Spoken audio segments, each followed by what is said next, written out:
So when you hear that this is coming and it's going to be natural gas, what was your initial reaction? Major disappointment, and we consider it to be a betrayal of the province's climate commitments that they've made as recently as within the last month when they released their climate plan. So we think at this point in time, the province and more generally the world needs to be shifting away from fossil fuel development as quickly as possible, and that means not investing in new fossil fuel infrastructure. So we think it's hugely problematic for that point of view, but also when we consider the genuine alternatives that exist that are viable, that are reliable, and that are arguably more cost-effective than gas-fired power. And we can talk about that later, but this is things like grid-scale battery storage combined with wind and solar power. And so we think that this is really a refusal to grapple with the realities of climate change, but also to acknowledge that real alternatives exist for the province. So the word betrayal is a pretty big one. The Premier is saying by 2035, which is their promise, they will be all green. Are you questioning that they'll be able to make that switch? Absolutely, yeah. So that's been sort of a curious development as well. When the NDP were first elected, they committed to a net zero electricity grid by 2035. In February, when Manitoba Hydro came forward with its proposal to the Public Utilities Board for a 500 megawatt up to $1.4 billion natural gas plant, the province seemed to back away from that. But then with the recent climate plan, Manitoba's path to net zero, it recommitted to net zero electricity grid by 2035. And so we took that as an implicit understanding that they couldn't be building new or fossil fuel-based electricity generation. However, it's clear that they think that they can do this while at the same time balancing it with their net zero commitments, which we think is completely out of line with the actual technologies that exist and that will exist, and is also implicitly dependent on carbon sequestration through possibly the direct air capture plant that's being developed near Verdun. So let's talk about more about the alternatives that you mentioned that you feel that province could have looked at to make this happen. Of course. Because obviously we're all acknowledging we're going to run out of, we're going to run out of power. Like we have to do something to keep the lights on. That's a fact. So what do you think the province should have looked at? Yeah, for sure. Well, the Premier acknowledged outright that energy efficiency and demand side management has to be a priority. And Efficiency Manitoba is doing great work around that. There needs to be a lot more work done around that in order to actually reduce peak demand. And so that includes things like making buildings more energy efficient, but also replacing inefficient, for example, electric baseboard heating with ground source heat pumps. And so that's a far more efficient way to heat homes. And so when we hear this being justified on the basis of needing to heat homes, we would argue that you actually need to address the efficiency piece first. But in terms of actual electricity generation, we know that the province is moving forward with up to 600 megawatts of Indigenous-owned wind power, which is great, and we celebrate that. We think that there should be a lot more. But in order to maximize the benefits of wind power, we think that that needs to be accompanied with grid-scale battery storage. And so what you hear a lot about variable renewables, such as wind and solar, is, of course, they can't generate when the wind's not blowing or the sun's not shining, which is a lot of the time. And what energy storage does is store that energy for when it is most needed, and then it can deploy it in moments of peak demand, such as the early mornings and evenings of the coldest days of the year. And so we're seeing battery storage roll out at a massive scale in a lot of parts of the world. China is obviously the leader in this for a lot of reasons, but we're also seeing this in places that you may not expect. Obviously, California would be expected, places like Texas as well, where it's really eroding the gas-fired generation by storing renewable electricity for later. I just want to push at this a little bit because I was at a house now this was many years ago, so the technology's come a long way, but I was at a house that ran on this, the exact what you're talking about, the battery storage, years ago, and it was really cool to see how they ran their whole house. It was in Westman, and then we went to a shed on their property, and they had these, it was almost like two giant freezers full, like that size of battery storage to store that extra power.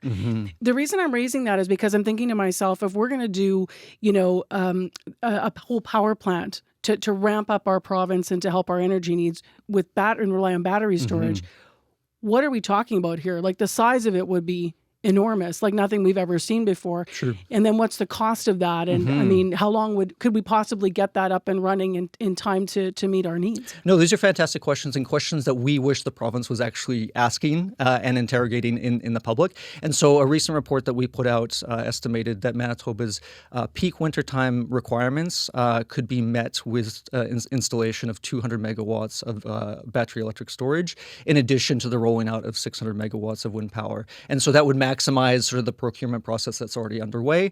200 megawatts is significant. Manitoba has no grid-scale energy storage at this point in time. But, we look next door to Ontario, and they are scaling up battery storage at an incredible rate. I think something interesting in terms of how it's being framed is while there's issues with how Ontario is doing in terms of the gas mix in the system, Premier Doug Ford is justifying it on the basis of sort of Trump-proofing Ontario by saying that this is a way to resist the impacts of tariffs is by building this up. And so the largest battery storage project in Canada right now, it's a 250 megawatt project in Ontario. It was opened in May, and it's called the Oneida Energy Storage Project. There's significant Indigenous ownership in it. So that came to about $750 million to build 250 megawatts of energy storage. That's significant. It's nothing to sneeze at. But at the same time, when we're talking about a $3 billion peaker plant, we think that these should be very much in the conversation. What about the timelines? So the plant itself, they're saying could take, what's your sense of how long it could take based on what the Premier has said about the timelines for this versus the kind of, the energy that you're talking about to build this? Yeah, for sure. So in Manitoba Hydro's 2023 IRP, they were estimating that the timeline for a gas-powered plant would take about 6 years to build.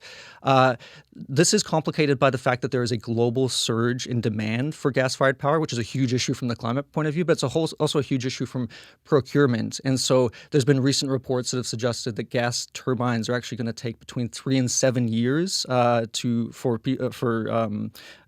wait lists to be fulfilled. So that's your way of saying if the province is saying they're going to do this because it's faster, maybe not so much. No, not faster, and also not more cost effective. And in regards to the battery storage, this can be rolled out in 18 months to 2 years. And so this is how Ontario is sort of preparing for its future, is rolling out energy storage within the next 3 to 4 years. And so they've already installed massive capacity in this area, but it can be done far faster than gas-fired power plant and at a cheaper cost. What's the cheaper cost?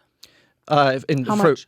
Well, for example, do we have an estimate? Like if it's $3 billion to do the natural gas plant, they're saying what? No, for sure. So again, the Oneida Energy Storage Project is 250 megawatts. That was installed for about $750 million, which actually came under budget and ahead of schedule as well. And so we think that that's a rough ballpark. There was also an even larger project, which actually just started construction within the last week, called Skyview 2 in Ontario. And that's budgeted at up to $1 billion for 400 megawatts. And so that's an enormous amount of power. So let's say just for sake of argument, between $700 million and $1 billion in order to create the energy storage that's required to meet Manitoba's peak demand. Of course, energy storage doesn't produce electricity, but it stores it, and so it really has to be developed in coordination with wind power and ideally down the road solar power as well. So let me ask you about what they have said they're going to do, and just go back to what they've said. What would it take for the facility to convert away from a natural gas plant to something else down the future when they say we'll do that, we'll be able to do that?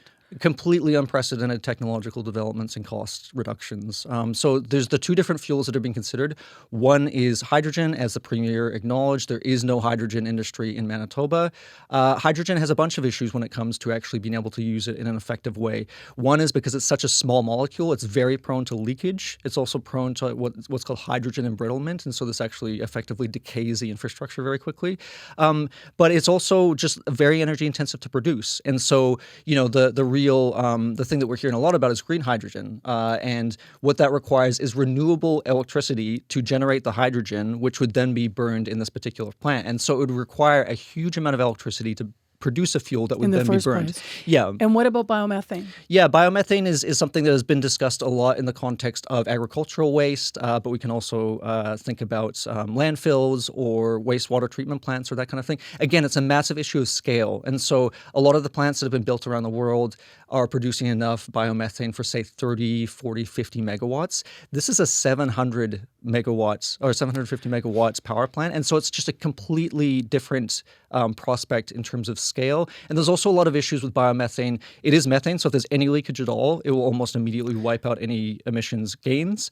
But it can also lock in a lot of really dangerous land use and just agricultural development, which we think that there's far better ways to approach. Thank you very much for your expertise in all this and also for coming in with your perspective on why you're disappointed, to say the least, in what the Premier has announced this week. Of course. Thanks for having me.